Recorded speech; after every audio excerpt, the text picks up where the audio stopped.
statement which says that all authors are in agreement about submitting this paper to this journal, okay? And all authors are in agreement about being authors, right? So make sure that none of that comes back to you, because it's finally the corresponding author who has actually made the submission, who is responsible for making sure that everything is done ethically and legally, okay? Then we come to data fabrication and falsification. I'm sure this is self-explanatory. Please do not rub out the outliers. Please do not try to make the make the points fit the curve, so to speak. So Charles Babbage once said that if you torture data long enough, it will admit to anything. But that's not our job as scientists, right? Let's not torture data. Okay. And again, I've already touched upon improper use of human subjects. And there could be guidelines to using human subjects and animals from a variety of resources, including the funders. So if, for example, you have the funding from one of the European Union countries or another country besides India, you might also have to follow the laws, ethical requirements of the country of the funder. So all of these things have to be paid attention to. If you have any doubts about publication ethics, please look up Committee on Publication Ethics, COPE. They have a lot of material, lots of guidelines. That's a non-profit run mostly by senior journal editors. And they can also provide you advice in specific cases. Okay. Now I'm going to go back to plagiarism. Let's see what everyone has says plagiarism is.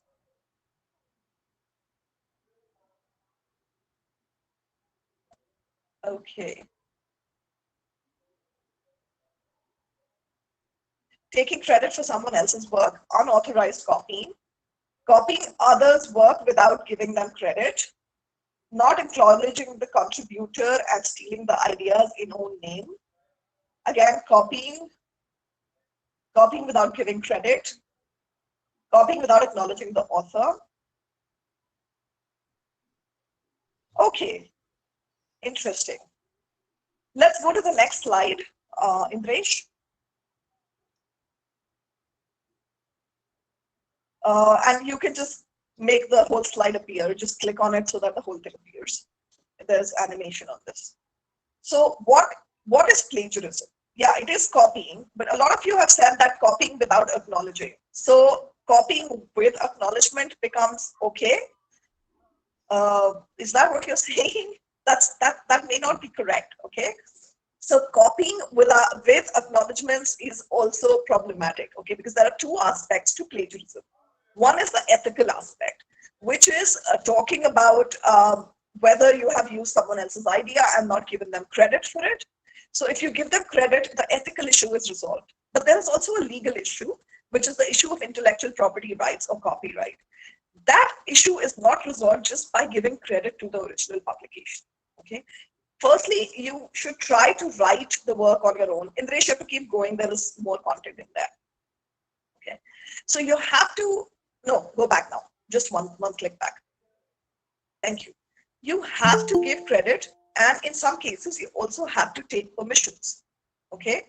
That in most cases, you have to take permissions from the originator from the publisher of the content or the holder of the copyright.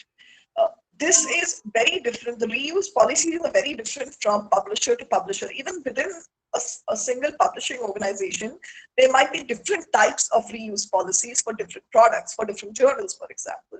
Like open access journals will have a different reuse policy. Even all open access journals are not the same. They will have different types of reuse policies. Okay, you need to be aware of what the reuse policy is. Even content on websites, on open web are not reusable without permissions. There are terms of use to each website, and most of them will say you cannot reuse any material without taking express permission from the copyright holder. Okay, so you need to make sure that what you are reusing is absolutely essential to reuse. Okay, don't reuse content. Most people plagiarize because of two things, especially in this region of the world, in Southeast Asia and South Asia. One is laziness. Why should I write it? Somebody has already written it. Let's just take the way it is. You might have done the research yourself. Okay, you might have done the research yourself. I'm talking mostly about text copy, but well, it's written nicely. I will just take it from here. I'm like, why do I need to write it again? The other is the inability to be able to write properly, and I think that's a very common reason, because you see something that someone has written, it's expressed nicely. I ultimately want to say the same thing. Why should I not just reuse this sentence rather than constructing my own? That's not a good way to do things. Try to write things in your own words. Okay, that's very important. I'll come back to that. But let's go over reuse policies first. What do if you really need to reuse something, you need to reuse a figure from another paper to compare. You need to reuse some text because you need to quote it. Okay, so reuse policies need to be carefully studied depending on where you're taking the content from. Okay, even people, even newspapers, even content coming from newspapers, you need to take permissions to reuse it. And content on Wikipedia is often not, especially images. People post them there, but they may actually be copyrighted. So make sure that you ensure that any content you're using has the right to be distributed without permissions. If not, then you have the permissions from the right place. Okay. And if you're taking permissions from one journal to the other, it's very simple. You use an online tool. You don't even need to write an email to the publisher to reuse content. You just need to write to go in and answer a drop-down set of questions, and the license is automatically generated. For minimal content like a figure or two here or there, or few phrases of text, you may not be charged. If it is significant reuse, like you want to reuse one whole paper you published in a book that you're writing or something like that, then you may be asked to pay a nominal fee. It depends on publisher to publisher. But in general, most publishers who are signatories of the STM guidelines do not charge each other's authors for reuse of minimal content. So please take permissions. It's not hard, it's very easy, it's automated in most cases. Most big societies like IEEE, ACM, ACS, ASME, all of them are signatories of this, and pretty much everyone uses an online tool where you can just generate the permission document online. Okay, if you have questions again about reuse, there is a lot of content available on the Cove website. Please check it out. Okay, and one very easy way to avoid doing unethical things is ask yourself this question: if this behavior or practice were to become public knowledge, would you be uncomfortable, embarrassed, or ashamed by it? If yes, then you should not be doing it. Okay, or even if it is maybe, you should not be doing it.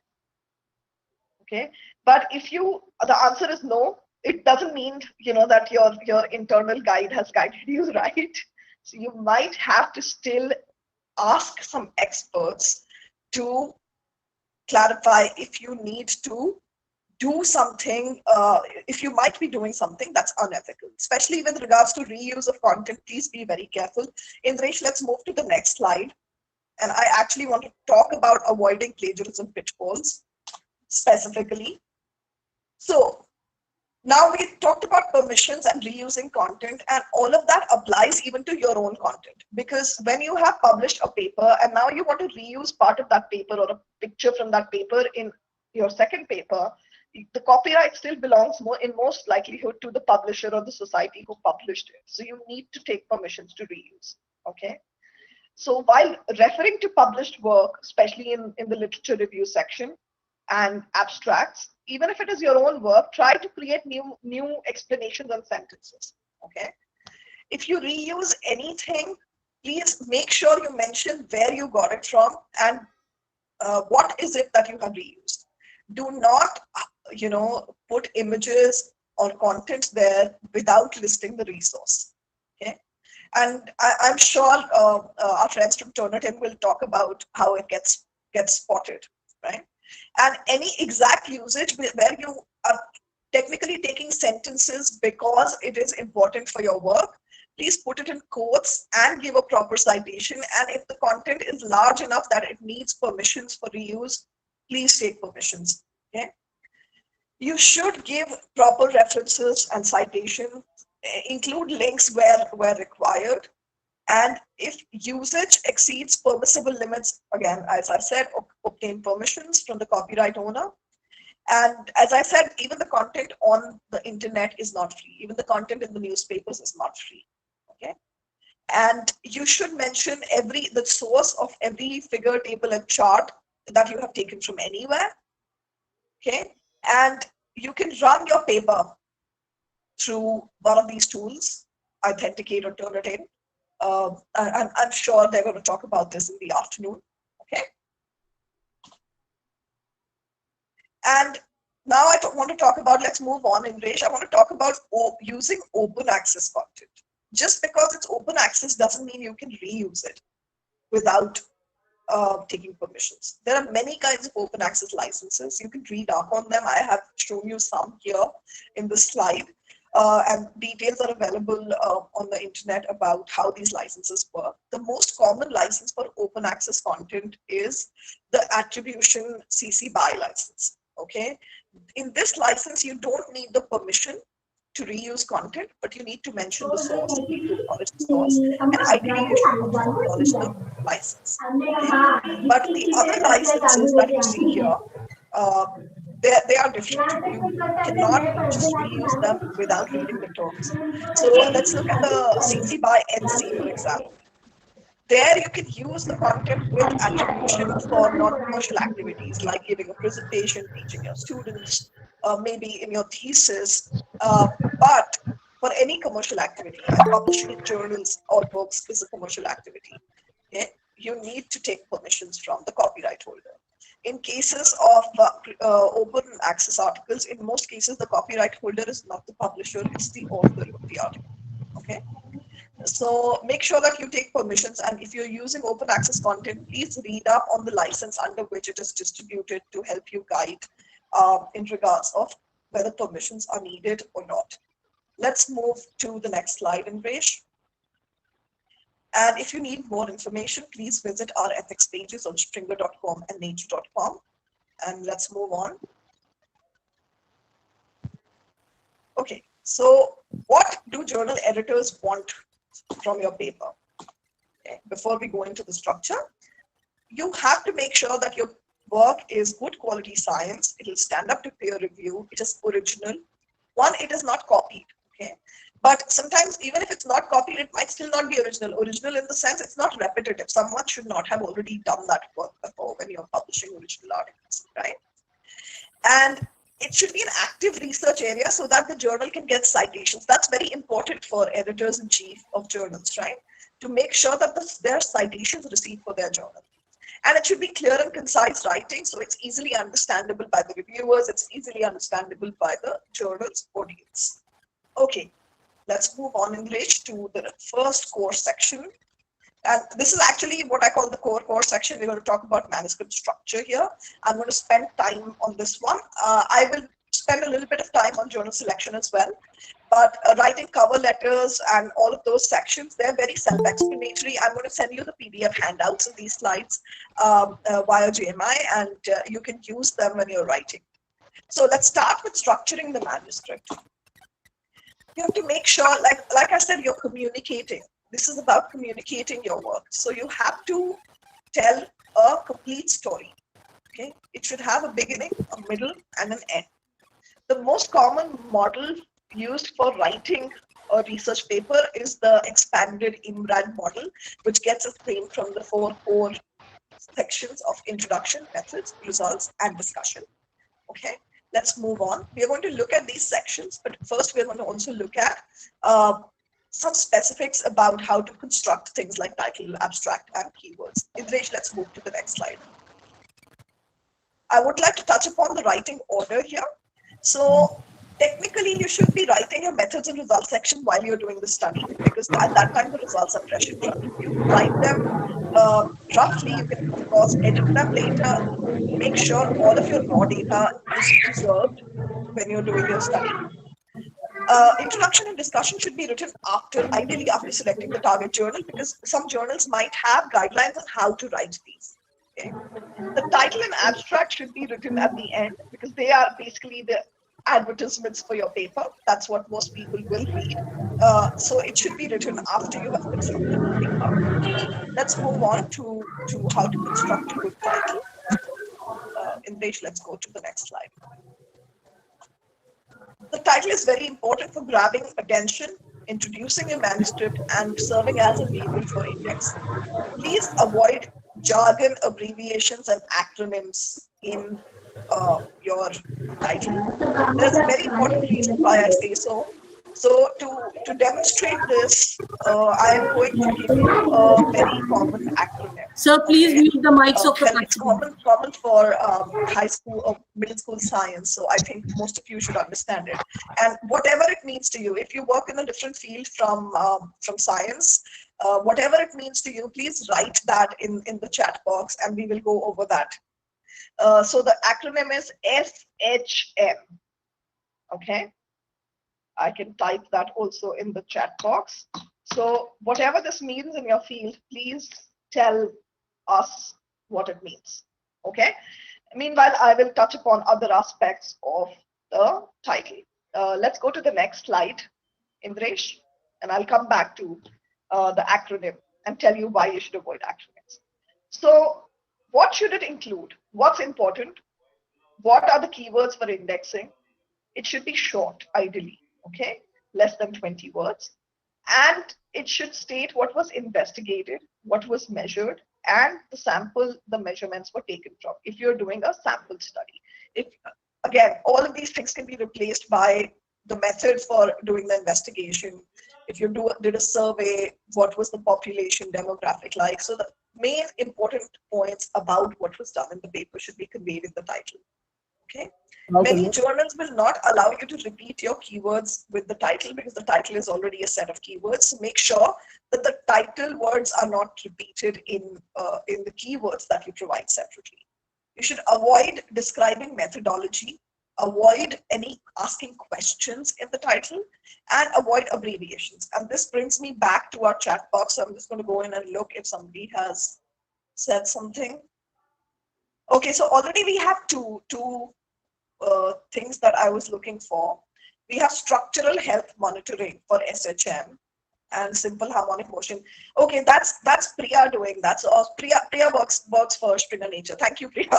So you see, structure SHM can mean structural health monitoring to civil structural engineers and mechanical and aeronautical structural engineers, or it can mean simple harmonic motion to just about anyone with basic knowledge of physics and math. Right, so there are two different things. If you were to write SHM in the title, now which community should be looking at your papers? Should it be people who work in basic harmonic mechanics, or should it be the civil engineers and the structural health engineers? Okay, so that's why it's important to avoid abbreviations in the title. Okay, let's move on to the next slide, Indresh. Okay. Now, here is an example. So the top box that you guys see, that's a title. That's an actual title which was provided by an author. It looks like an abstract, but it's a title. And then you look at the bottom, the title that was later corrected. Okay, you can't make head or tail out of the top title, but if you look at the next corrected version, it's so much easier to understand. It's shorter. It conveys the main points. This is about understanding tectonic evolution of different kinds of landscapes, and we are looking at a particular region in New Zealand. All of that is clearly mentioned here. Let's move on to the next slide, Indresh. Next thing we look at is the abstract. It is the first impression of your paper, so it must be able to convey the main points about the paper. It must be able to stand alone, and in the sciences, I would always recommend you write a structured abstract. So what is a structured abstract? It is structured sort of like your paper. It should convey the aims, the basics of the methods, the results, and the conclusions in one line each. So that's your 150-word abstract. You don't need to write paragraphs about each thing. And it should not give away all of your complete results, but it should indicate towards what you found. Okay, let's move to the next slide, Imresh. Again, in the abstract, you have to be very concise and brief. You have to write clearly in short sentences. And you see the graphic on the top, bottom right, it shows you the 4 questions that you should answer in the abstract. 1 line of intro, 1 line of method, 1 line of results, and 1 line of conclusion or discussion. And again, please avoid abbreviations in the abstract and avoid references. Unless you're following up on a previous study, you should not include references in the abstract. Okay, let's move on in relation to the next slide. Okay, so you should choose appropriate keywords for citations. Okay, they're important for indexing purposes and citations both. You should use established keywords if there is a database that exists in your field. Again, avoid very generic terms. And I already said that keywords and title words should not be repeated. Let's move to look at an example, Idresh. Next slide. So here you see a title in the top box, and you see the generic keywords provided at first: molecule, optics, and lasers, which is not going to help anyone find this paper because they're just too generic, right? But if you look at the bottom box, it talks about better keywords, say like single molecule interaction, care effect, carbon nanotubes. These are actual terms that should have appeared in the paper. So people interested in these things will be able to find the paper. And a keyword doesn't have to be a single word. It can be a set of words, a phrase. Let's move to the next slide, Andesh. Now we come to the core sections. Okay, I have a question for you while I talk about this slide. Which of the core sections, introduction, methods, results, and discussion or conclusion, do you find the hardest to write? Please let us know in the chat box. Thank you. So the introduction is, all of these sections have to answer questions, okay? Introduction should answer, why did you do the study? You remember I spent some time on experimental design or study design, and I kept asking you, what is the motivation? Why are you doing the study? That should be highlighted and listed even before you do the study. That's why you need to put it here in the introduction section. The method section is, how did you go about it? What did you do? What materials did you use? What equipment did you use? The results section is, what did you find? And the discussion section asks the question, so what does it mean for the field? How does it advance the field, right? So meanwhile, let's go back and see which sections people find hardest to write. Introduction. Okay, I have only one, again from Dr. Afreen. Thank you, Afreen. Person. Okay, there's more. Methods and discussion. Okay. So according to some research that we have done, we feel, actually we don't feel that, authors feel that they have told us that they find it hardest to write the introduction and the discussion sections. So I'm going to talk to you about all these sections, and let's see if it is any help to you for those who find specific sections hard to write. Indresh, let's move on to talking about the introduction. Okay. So the introduction is, why does your study need to be done? So you start out with a broad overview of the field. Okay, what is happening in the field?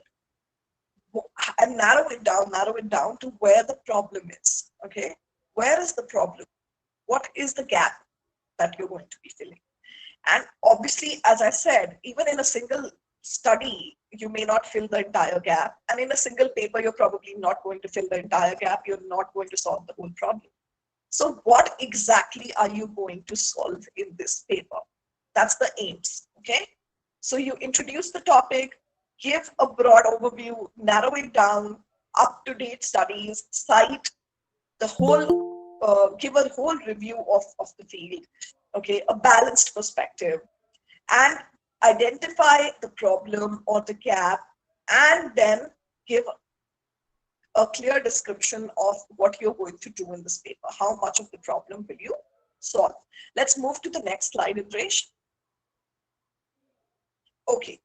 Now, as I said, you have to have a beginning, a middle, and an end to your story. and the introduction is also part of the story. So you have to have a beginning, a middle, and an end. And this table shows us what to do in each of these parts of the intro. You should provide background info in the beginning of the introduction. Please do not write a comprehensive literature review. That's for your thesis, because the space in the paper is limited and you should be spending it on telling people what you have done, not what people before you have done. So don't spend 50 to 60% of the paper writing a literature review. I see that happening so often for papers from India. Okay. Rather, if you want that people read up in more detail, or some people who need more explanation, cite review articles. Review articles written by top experts, ideally published in very high quality journals. Okay, many experts write comprehensive reviews of the field from time to time, and those review articles very beautifully summarize what is happening in the field. So you can cite those for people who need more information, but keep the introduction in your paper crisp and relevant just to what you're about to do. Okay. Then, in the middle of the introduction, talk about the problem. Where is the gap? Okay. How did you address the problem? Okay. And do not talk about the results of your study. You don't want to give away the game right at the beginning, right?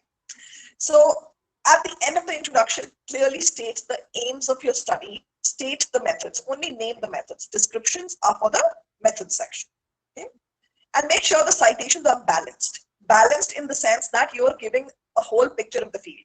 Just because there might be different views in every field, and maybe you subscribe to one school of thought, but at the same time, it's important to give an unbiased view of the whole field, including the other side or the other schools of thought and how things are coming together.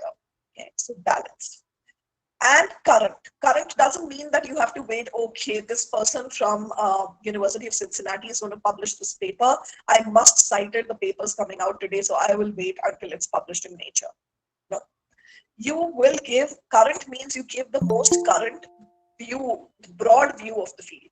Okay. In some cases, if you're reviving an old field or taking up on something that was done before, the most current citation might be 5 or 10 years old. Okay, so current means most current view of the field, and relevant to the work you're doing right now. Very important. So don't just cite a paper because it was written by the editor-in-chief of the journal, so you are going to get brownie points. No, you only cite a paper if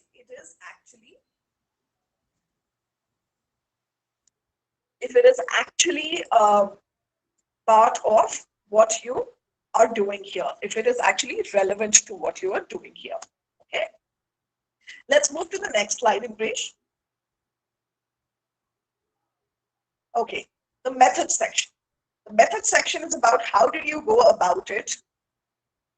Okay, this is important for two reasons. It is important for the researchers in your field to be able to reproduce your findings and build on your research. And in the beginning, remember, everyone said it's about sharing knowledge and building research. That's why we are publishing. So you need to give them enough information. And for the peer reviewers, it's important to have the methods, the materials, and the equipment, and any other things like any tools, statistical tools, simulation tools, analysis tools, whatever you have used. They need to have information to be able to evaluate the study design, whether this was appropriate for what you were doing, and to validate your results. Okay, let's move on to the next slide, Indresh. Okay, so what do you want to put in the methods? Who or what was used in the study? Where were these things purchased? So if you're doing materials research, for example, if you are getting soil samples, where did you get the soil samples from? Okay, then you are also getting limestone samples. Where did you get the limestone samples from? Okay, they are from this quarry in Rajasthan. When did you buy them from that quarry? That sort of stuff. Very important. Okay. Methodology and techniques. What did you use to conduct the study? Any equipment? Any specific conditions and controls? For example, if you're doing a scientific study that involves, that could have effect, that could be affected by climatic conditions like temperature, pressure, humidity. That's important. how did you analyze the data you got out of your survey study or your quantification study or your actual experimental study? What did you use? Did you just use Excel to plot graphs? Did you use maybe computational fluid dynamics software to model whatever you were doing? Did you use any specific statistical tests? What were those tests? What were the parameters? All of that needs to go here. And let's move on to the next slide, Imresh.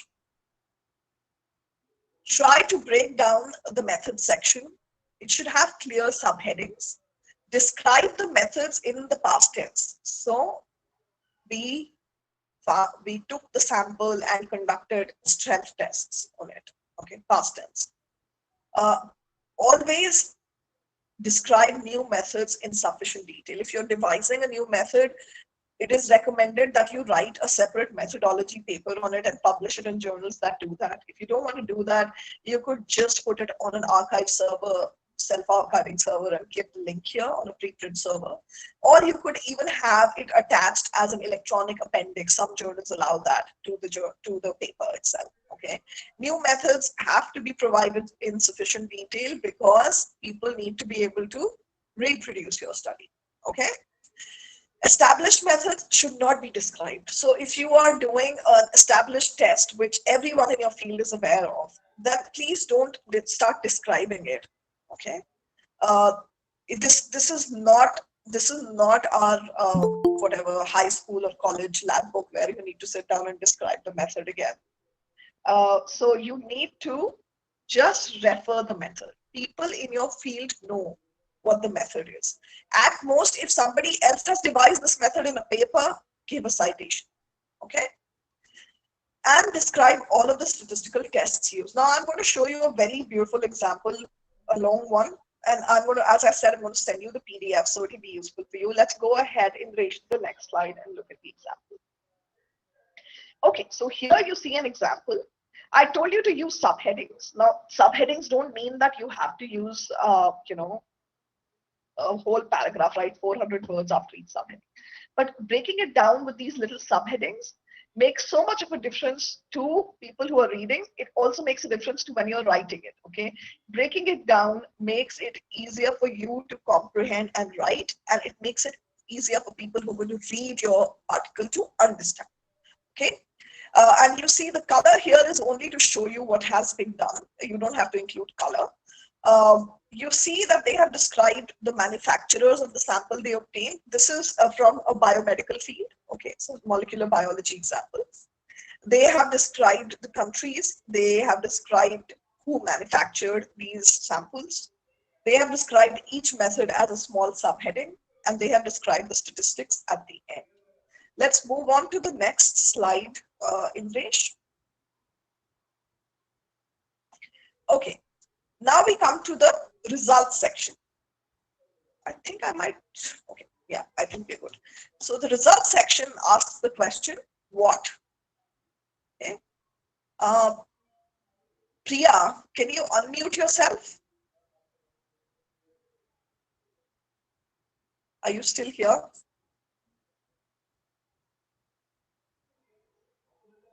Sorry, I need to just put my phone to charge.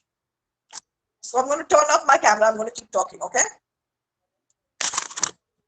All right, so in the results section, what did you find? That's what we are trying to answer, okay? So list your findings in the same order as the way you listed the methods. So using subheadings works, maybe the same subheadings as the ones you used in the first section, okay? Give me a minute, I just want to get my charger.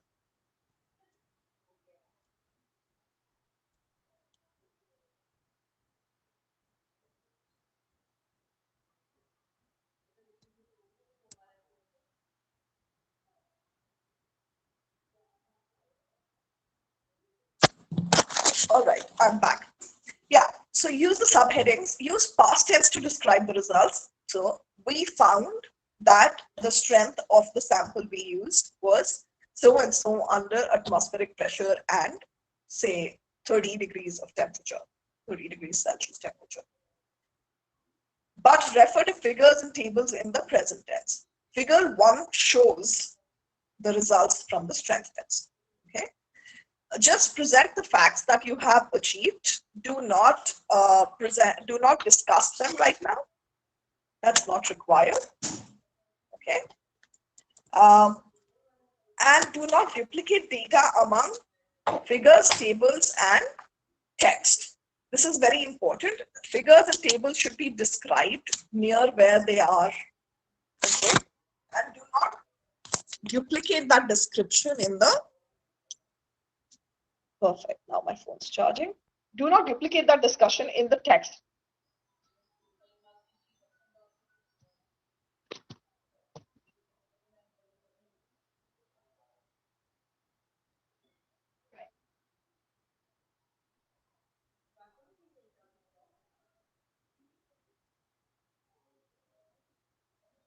Okay.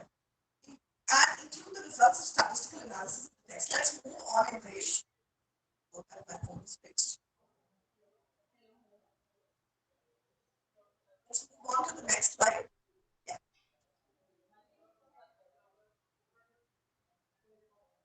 Perfect. So the results section needs to guide your readers through the findings of what you have found. It should have a logical presentation. It should follow basically this description. It should observations, characterization, applications. Let's look at an example. What did we do? Swati,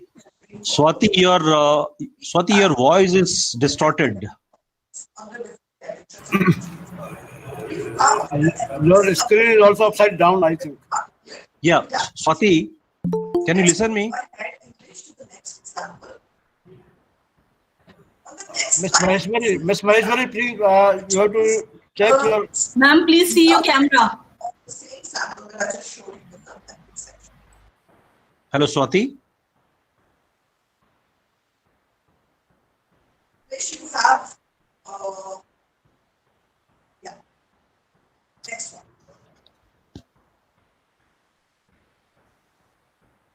Okay. So here you see, this is the same example that we looked at in the method section, the molecular biology example. Miss Maheshwari, you have to set right your camera, please. Can you hear me?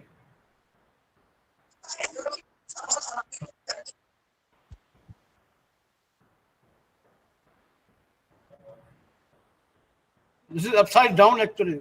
You have to set right your camera.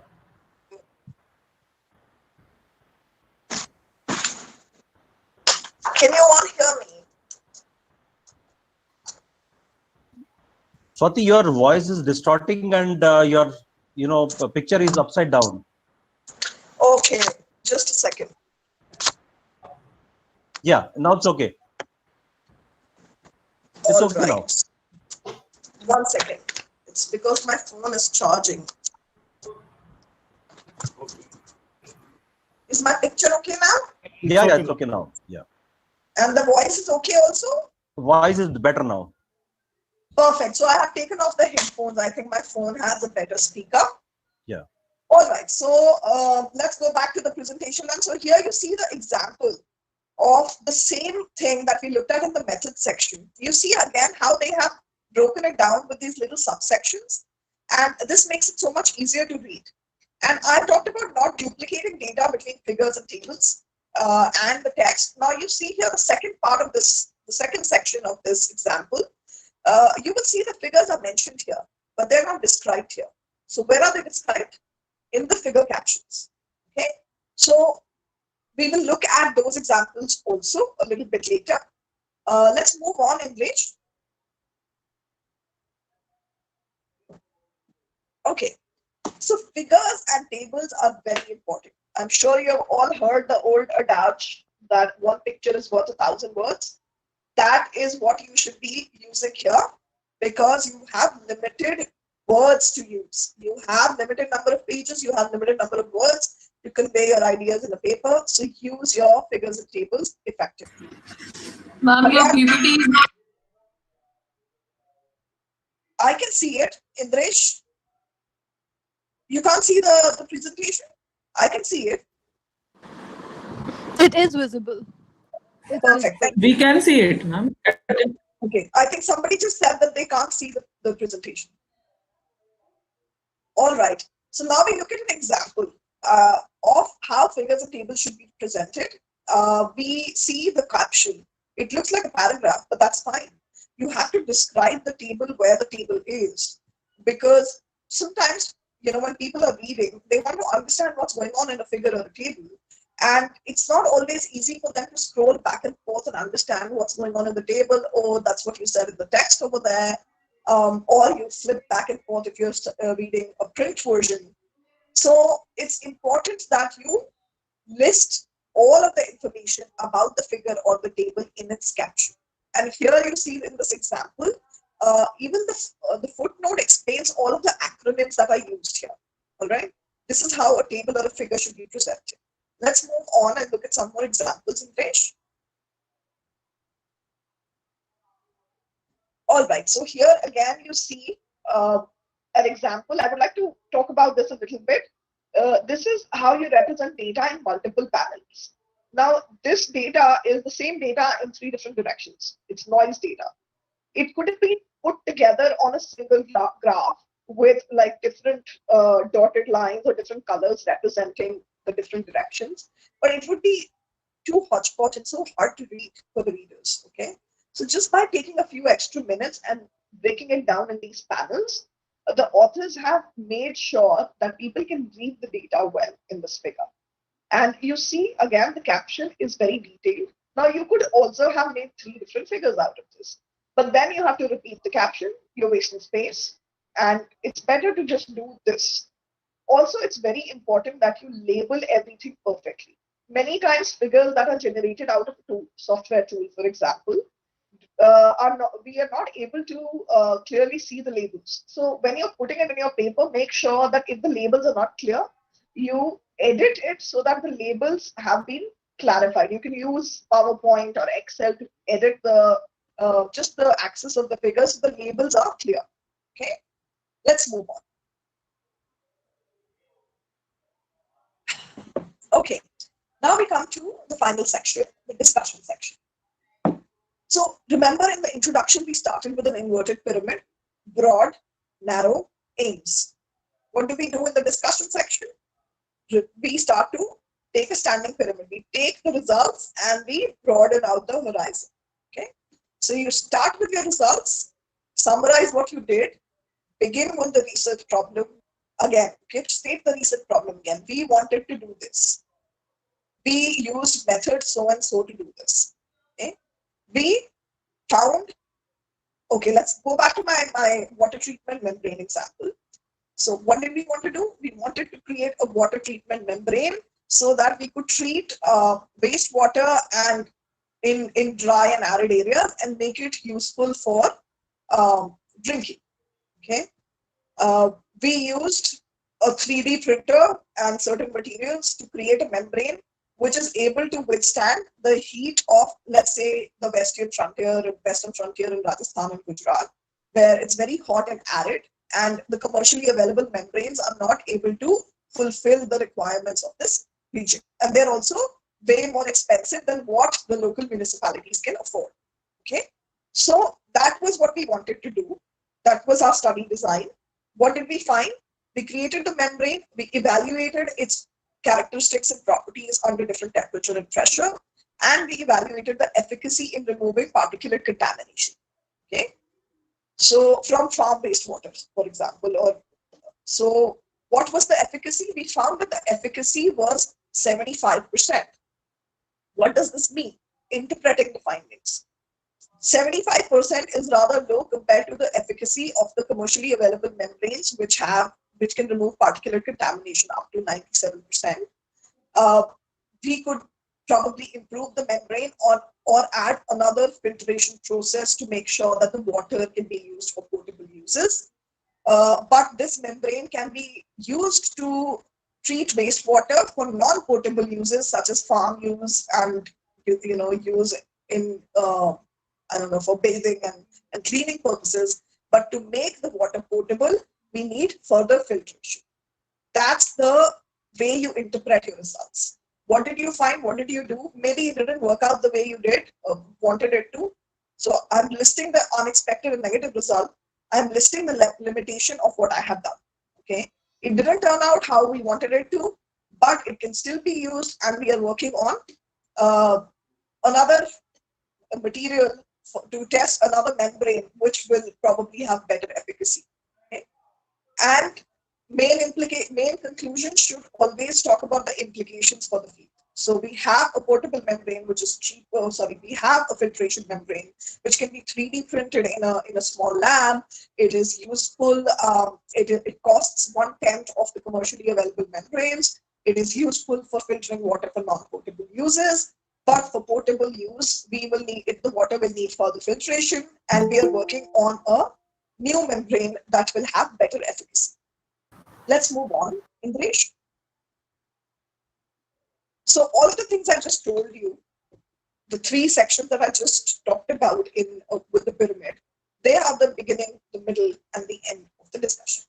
So in the discussion section, you have to answer the research question. What was the problem? How did you solve it? If you were not able to solve it, say that. If you were able to solve it partway, say that. Okay. Always, if you will have multiple results coming out of your work, always discuss the major primary result first and go down in the order of importance, so decreasing order of importance, and give conclusions only based on the results. Okay. So if I were to say, for example, that the membrane's efficacy is 75%, but it can still be used for potable water filtration, I'd probably end up killing a bunch of people. No. So you have to make sure that the results are directly related to what you are saying they can be used for. Okay. Interpret the results, again, use paragraphs. Breaking it down in paragraphs makes it easier to understand. One paragraph doesn't have to be 200 words or 400 words. It can be 2 lines, but just giving that line break makes it easier to read. It makes it easier for you to write. Okay? And compare your results to other results. I compared my membrane to commercially available membranes. You could compare your results to some other papers that have been published. And are the results same or different? Why are they different? Maybe, because you work in a different climatic zone.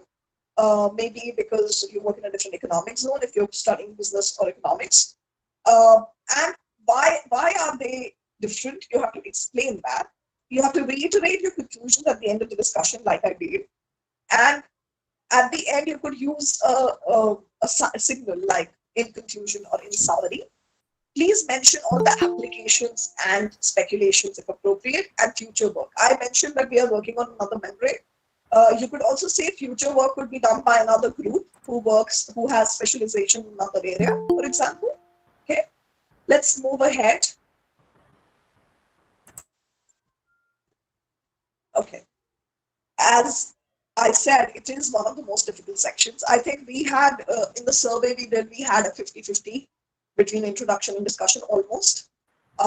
So you're not going to become experts in writing discussions overnight, but I hope this has helped.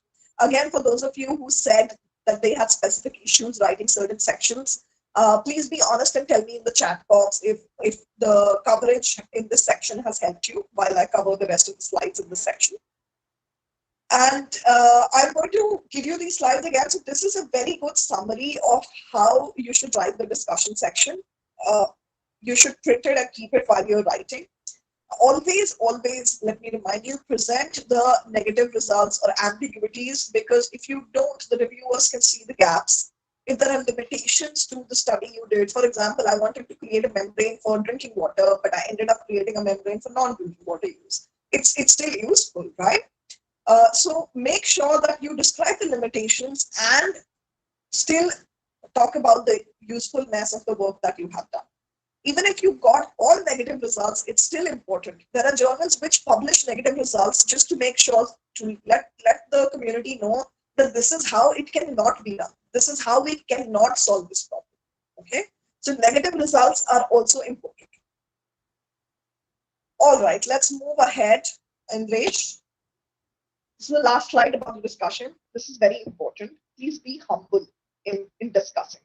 One, you should be unbiased about even your own work, and be humble. Do not overstate the importance of the work. You see a little traffic signal there, which talks about how to use words in the discussion section. So proving something is not the right word to use, because proving is probably not what you're doing here. Uh, Even show is not the right word to use for your own work, because your work has not yet been validated, right? If you're saying Smith et al. Have shown in their work, that's fine, because at that time that work is validated, it's published. So in the intro, if you're referring to somebody else's work and saying that they have done something or shown something, that's perfectly fine. It's better in your own work to use milder words like our findings suggest, or our findings imply, or our findings indicate. Okay, it's very important to be humble.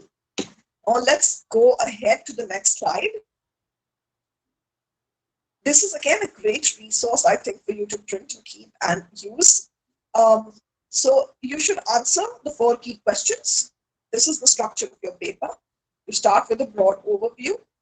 You talk about how you went about the study. You talk about what you found. Then you generalize what you found to the large, state of knowledge in the field, and how it has changed the state of knowledge. What have you added to the field? Very important to note the linkages on the right hand. Okay, the objectives of your paper should be linked to a problem in the field. Very often I see people like, oh, we did this experiment, we found this. Why did you do this experiment? Why did you find this? And then what does it mean for the field? What new stuff has been done to add to the state of knowledge? Very important. Objectives should always relate to a problem.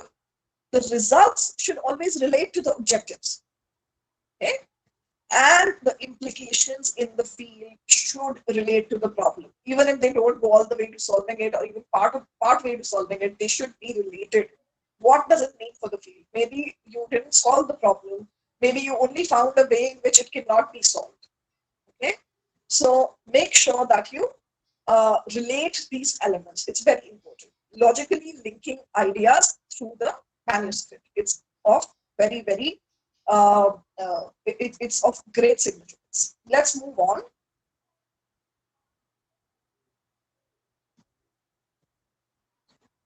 Okay, let's move on and look at efficient publication strategy. Okay, let's go back. Yes. So what are your publication goals? You have to publish quickly as possible, and have impact in the field.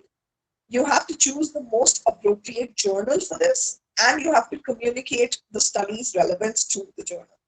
Let's move on, Indresh. Okay, before we go ahead, I'm sorry, I didn't go back to the chat box. I want to go back to the chat box and see what people have said about if it was helpful.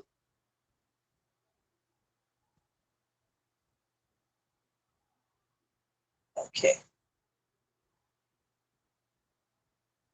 Some people have said it is not visible. I think after that, people have said it is visible. Okay. No inputs. All right. So go back, Indresh, to the last slide, please. Okay. So, no, the one before this. So now you need to select a journal. Which is this journal the one with the highest impact factor? Not necessarily.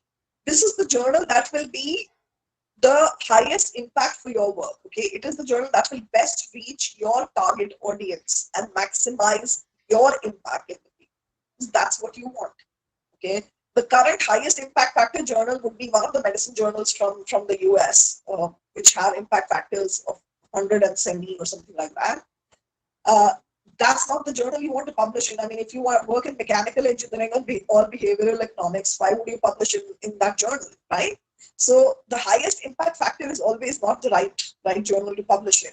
And again, if you work in a very specific field of mechanical engineering or behavioral economics, you can't probably even publish in Science or Nature, because those journals look for more path-breaking and groundbreaking results.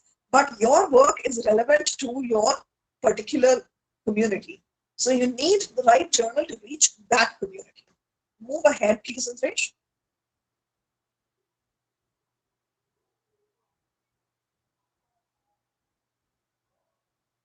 Indresh, can we go ahead? Yeah, thank you.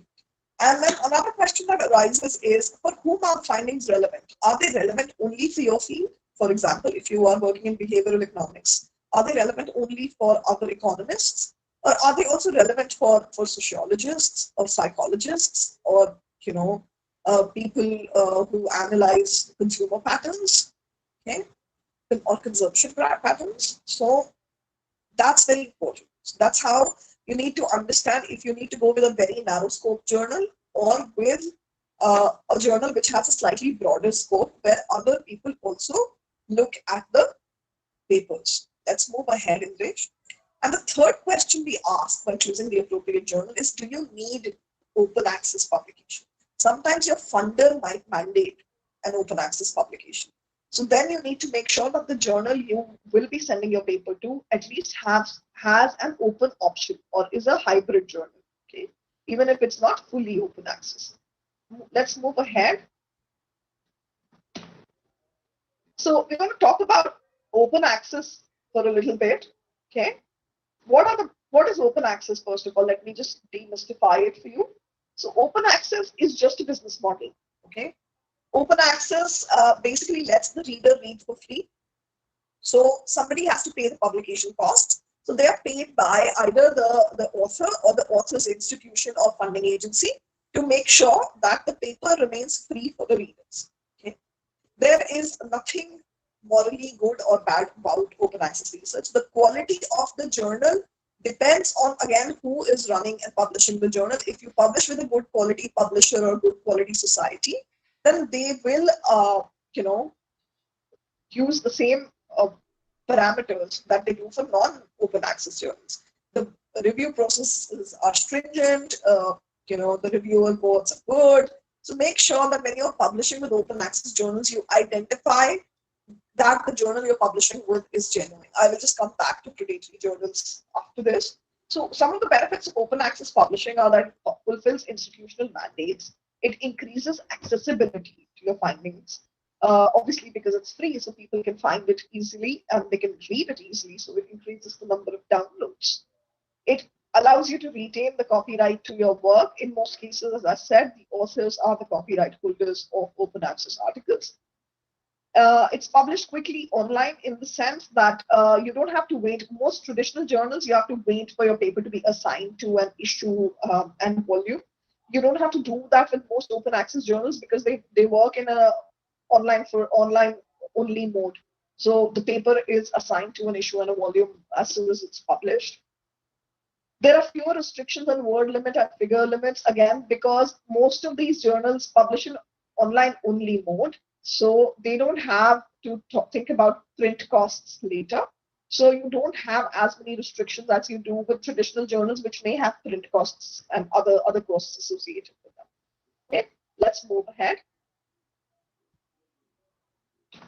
Now, I want to explain something to you all. So the open access that I just talked about is what we call gold open.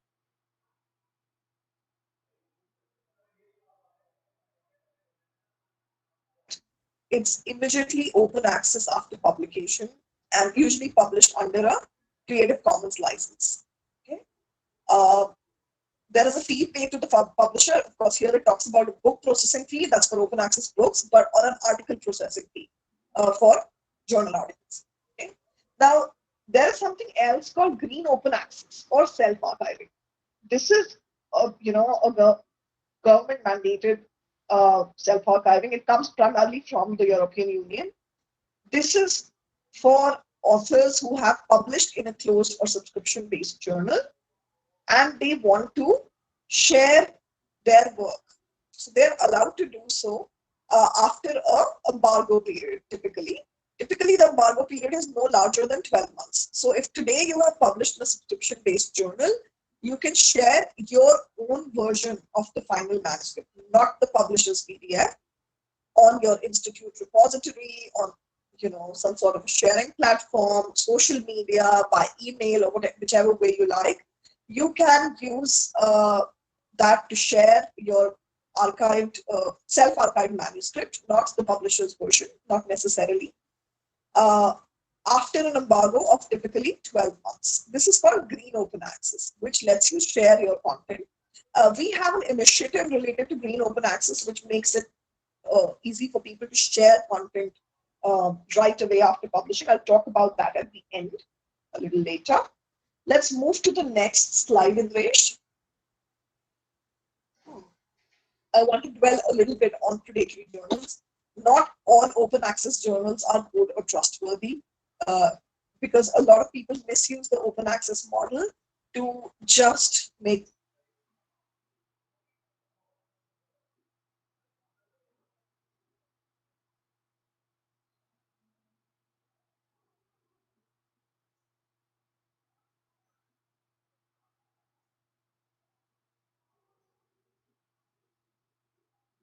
at that you're publishing with a reputable publisher like Springer, Elsevier, PLOS, IEEE, ASME, all these societies that do publishing also are very, very well reputed. There are literally hundreds of very well reputed publishers and societies out there. So make sure that it is somebody reputable. The editorial board should be international and familiar.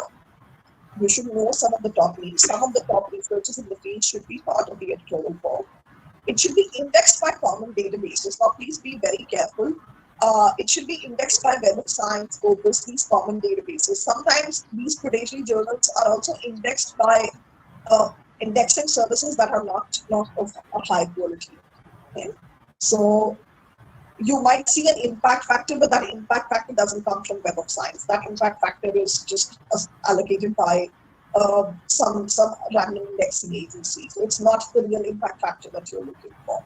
If you're doubtful whether a journal has an impact factor or not, please go into Web of Science. Most of you will have access to your universities. Go into Web of Science and check if that journal is indexed by Web of Science. Okay. Authors, do you recognize the authors who have published in the journal? You should be able to recognize some experts in your field at least. And the fees should only be paid after acceptance. So good quality open access journals do not ask for payment of fees upfront. They review your paper, they will ask you to revise it just like in a regular subscription-based journal. And once your paper is fully accepted for publication, you will get an email saying you are publishing in an open access journal and you now need to pay the article processing charge. Okay. All right, let's move ahead, Indresh. I would like to direct you to thinkchecksubmit.org. They are a not-for-profit that help you find if the open access journal you're publishing in is actually trustworthy. They have a checklist. Indresh, we can move on to the next slide. They have a checklist which asks you some questions, and they say only submit to the journal. Let's move on, Indresh. Only submit to a journal if you can answer yes to all the questions on this checklist. You can't see this checklist here because of the resolution, but you can go to thinkchecksubmit.org and find the checklist. Okay, let's go ahead. If you need help selecting a journal, please use the journal suggester tools offered by publishers. We have the Springer Journal Suggester. Elsevier has one, I'm sure Wiley and has one. I know IEEE has a search engine as well where you can find which journals are suitable. Please use the ones at the publishers and not the open ones on the web, because they work better because they crawl through the whole of the publisher's database. So they're able to identify journals much better by matching keywords. Okay, move ahead. Okay, we also have a service at Springer Nature. I'm sure other publishers do this as well. We have a service which lets you, if you don't find the right journal in the first go, your paper is rejected by a journal for whatever reason. Many times it's because it's out of scope of the journal. You will find the right fit journal. Our transfer desk will contact you and they can help you find the right journal, so you can resubmit to another journal. Okay, move ahead, please. And now we have the appropriate journal selected. We have a logically organized manuscript. So we are ready to submit. And I'm not going to dwell too much on the next section. It's mostly about writing cover letters and review responses. there's a lot of details, so I'll share the slide handouts with you. Let's move ahead. Okay, so journal editors are actually also professors like many of you or professionals, and they need you to respect their time. You're dealing with limited time from the journal editors to make sure that you effectively communicate all that you're doing in your paper. Let's move on, English. You need to write a good cover letter, okay, which should convey all the aspects of your paper. Let's move ahead, English. And I have summarized them in this next slide that English is going to show you. Okay, what should you include in your one-page cover letter? You can go through this. You have to give information about the work and how it is of interest to the readership. And next slide, please. One very important thing to include in your cover letter is the ethics statement, in which you should identify that the work is original and unpublished. It has not been submitted to other journals. If it was previously submitted to another journal, list that and the reason for withdrawal or rejection. That all authors agree to be authors of this paper and they agree to submit to this journal. That there is no conflict of interest. So an example of conflict of interest is, for example, the associate editor of the journal is your sister. Okay, so make sure that there is no conflict of interest. If there is, even if it won't affect, maybe your sister looks after another section, declare it. Okay, my sister actually looks after the section on molecular medicine, whereas I am publishing something on cell biology, something like that, right? And sources of funding. Where is your funding coming from? It should not be coming from any other sources. And authorship contributions. Who has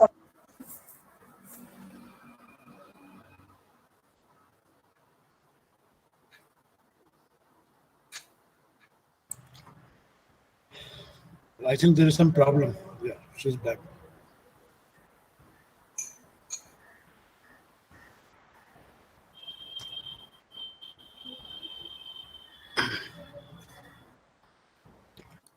Hello. I think we have lost, she has lost her connection, so let's wait for a couple of minutes. Maybe she's back soon, hopefully.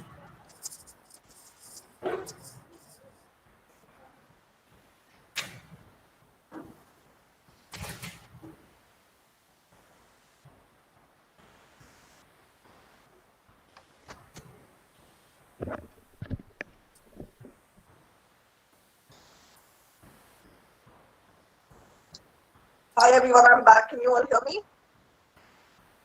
Ma'am, we just have only 12-13 minutes left, so can we have some So questions? let's go into the question and answer section, sir. In which can we go quickly through? You can just conclude. Yeah, right. Thank you. Yeah.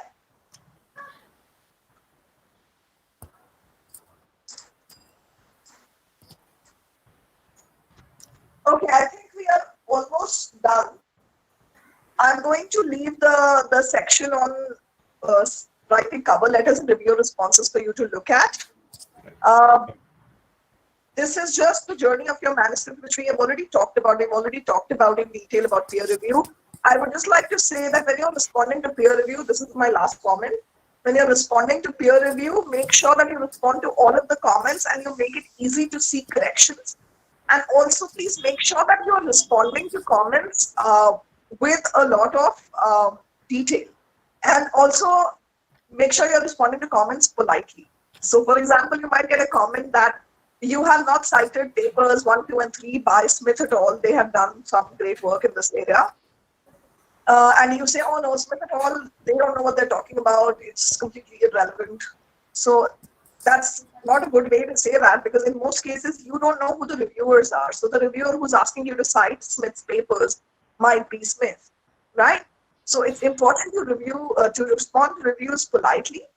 And instead, you should just say that, yeah, Smith et al. Have done great work in this area, but it is not relevant here. So we would like to be excused from citing their papers. Okay, so that's all I had. Everything else in the section has been covered. We were just talking about writing cover letters. Okay, and you can use most of this for writing your letters when you submit your papers. We will send you the slides. And if you have any questions now, sir, it's up to you. You can read the questions or open the floor, whichever way you want to do it. I'm here to answer questions. Thank you, ma'am. We can have some 3-4 questions. So I'll request you to kindly ask your question in brief and precisely what are you asking. Just open your mic, please, and ask the question. Please go ahead. Sir, I would like to answer. I see one question in the section, in the chat section. So there, somebody asked whether the reviewers should be assigned by the authors. Right. Many journals will ask you to recommend reviewers for your work. It's entirely up to the editor whether they choose the reviewers you have listed or not. But one more important thing is that you can also tell the editor which reviewers they should not be sending the paper to. Because in many cases, there might be a conflict of interest between two groups. So you can say that, please don't send my paper to Smith et al. Or something like that. Okay? Right. All right. So I see Dr. Tariq here. Do you want to ask a question, sir? Anyone else, please go ahead. Yeah, Mr.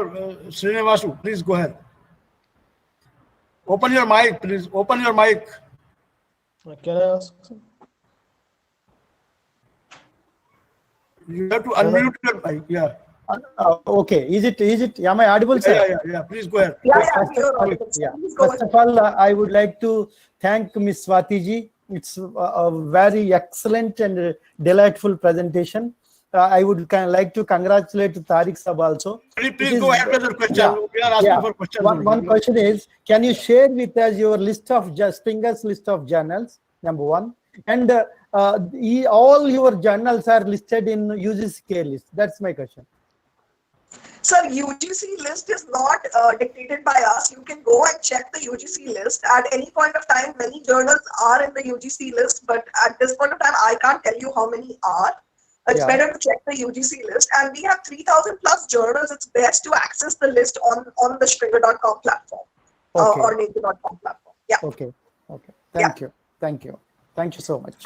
Thank you. There is another question in the chat box, which is about, is peer review better than blind peer review? I think you are asking which kind of peer review. So peer review is typically of two kinds. One is single blind, where the reviewer knows who the authors are, but the authors don't know who the reviewers are. And then there is double blind, where the author doesn't know who the reviewer is and the reviewer doesn't know who the author is. Both have pros and cons, and it's entirely up to the editorial board of the journal to decide which kind of peer review they will use for each journal. So single blind is most common at this point of time. Okay, any other questions? Can I ask? Yeah, please go ahead. So this is Manzoor Ahmed. I'm from Srinagar, Kashmir. I have a question. What is important? Is it important to write an article first and then select a journal, or is it first that we should target a journal and then write an article, please? And thank you for your presentation. So as I said in my structure section, once you have your methods and results, then you should start looking for a journal. Once you identify the journal and you're sure this is the journal you want to submit to, then you should create the rest of your paper, because journals have guidelines about how the paper should be structured. But your topic should be decided by the work that you're doing, and then you select the most appropriate journal for the work that you have done in terms of results. Okay. And somebody asked me a question, do we need to register in different journals separately for submitting the manuscript? Yes, in most cases you need to register differently. Can we publish open access published papers to networking sites? Can we upload? Well, you can, but if it is open access, why do you need to? You can just put the link of the open access paper and you can actually have people read it from the publisher's website. Because if you upload it to a sharing platform, then the downloads that the publisher's counter is counting won't be counted. You won't know if any additional downloads have been made. So it's better to provide the link to the open access paper. Somebody wants to publish a case study of best practices from the university. Should I take permission from them? Yes. If you're going to use the work you did at a previous university, you need to take permission from them. Okay. And any other questions? Yeah, there is one question from a YouTube viewer. The question is, if I want to publish a case study of a best practice of my Sir, previous university. I just answered that question. Yeah, yeah. वो Sandeep sir ने डाल दिया। There is one more question from Professor Qazi Islam. Please clarify what is avoiding duplication of figure with text. Okay, duplication of figure explanations. That's what I meant. So when you're going to describe a figure, you should describe it in the figure caption and not in the text. You should not describe the figure again and again in the caption and the text. Okay, that's to avoid repetition in your paper. Okay, anything else that anyone wants to ask? Yeah, there is one more question. Whether reviewer, Dr. Dr. Sajjad Ahmed, whether the reviewer should be suggested. In most cases, yes. In many journals, they even have a part of the form where they ask you to suggest names of reviewers. I just said that. Okay, Doctor. Can you tell me the difference between commentary and review article? So a commentary is usually shorter and it is ideally talking about a field or a particular set of papers. It would be commenting on them. Whereas a review article is a comprehensive overview of the field over a number of years. Can you suggest some best peer-reviewed journals for English literature? Do we have them on Springer? We do have journals on education and literature in education. The best way is to find them via our journal suggester tool on springer.com. Research and literature is entirely different from Imran. I agree. It is different. Literature research is different. Your articles will be structured differently. But you will still have a methodology for research and an aim of what you're trying to study. So literature and philosophy would be a little bit different from what we talked about today, which is more about structuring scientific studies.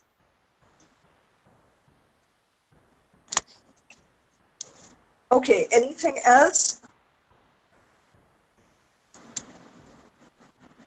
Do all recognized journals ask for fee? No, you have to understand that journals, only open access journals will ask you for a fee. Only good open access journals will ask you for a fee. Otherwise, if you publish with standard publishers, most journals which are not open access will not ask you for a fee.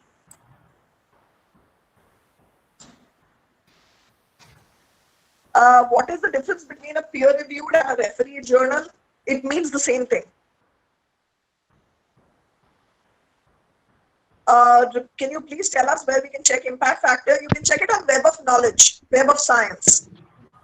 Just search for Web of Science and the first link you get is Web of Knowledge. But you have to have access through your university. It's not free. All the official website of the journals also describe their impact factor. So yes, but sir, that's the problem, right? When you're looking at predatory journals, they also say they have impact factors, but the impact factors are not real. Right. Okay. What is the word limit for publishing a research paper in Springer journals? Where every journal is different. You have to check the journal's aims and scope document and the website and instructions for authors.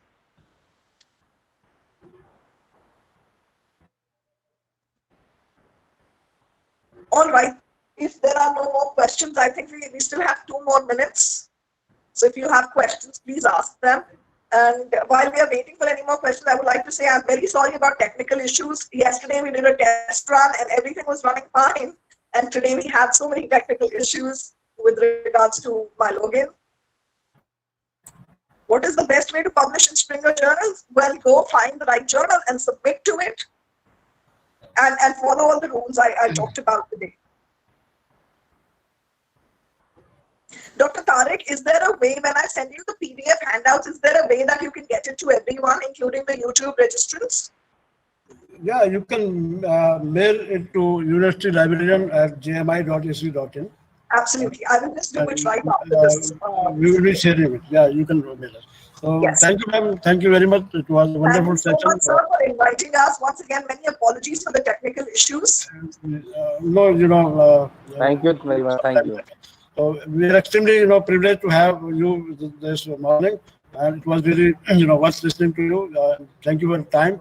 It was, every aspect of this publishing has been very well explained, and there has been a lot of clarification in terms of questions also. So we believe that it has been very, very successful session of this webinar. So we would like to sincerely thank Springer Nature for all their effort and to bring such a well-trained expert at our disposal. So thank you, ma'am, once again for all your time, all your efforts, all your investing so much energy into it.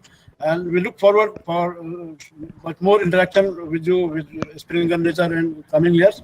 And maybe we will be bothering once again and due course of time when there is a lot of demand from our faculty, from our researcher for such kind of training, such kind of lectures.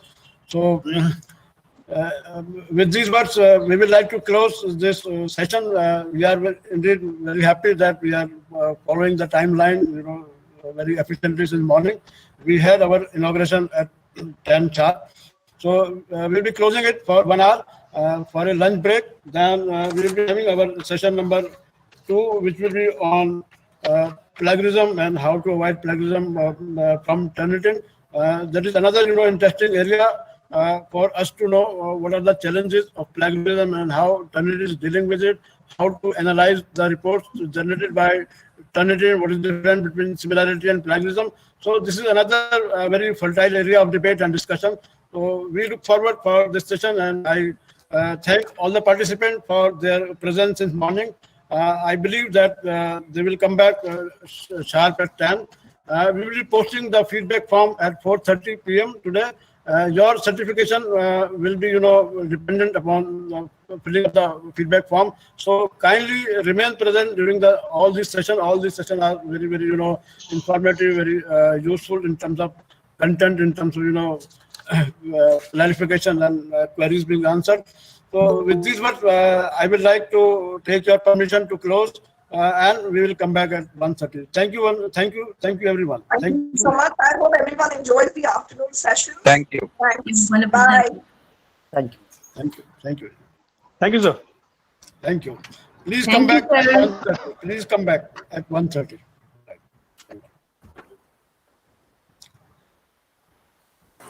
Thank you, Dr. Tarakesha, sir. Thank you. Thank you very much, sir.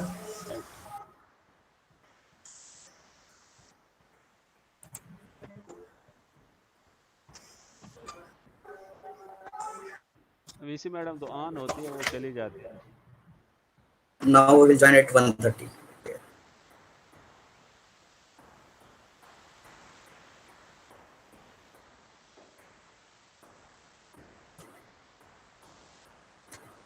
अभी आप बैठ जाइए, वो उसको इसका वो कर देंगे, स्क्रीन जो है ना.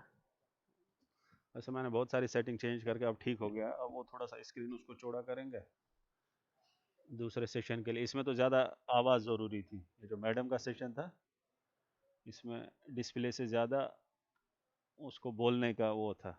दूसरे वाले सेशनों में तो देखने का ज़्यादा है. इसको बंद कर दूं अब सर? लोग तो लॉग आउट करेंगे ना, तो स्ट्रीमिंग बंद कर दे. अब देख लेना यूट्यूब. हाँ हाँ.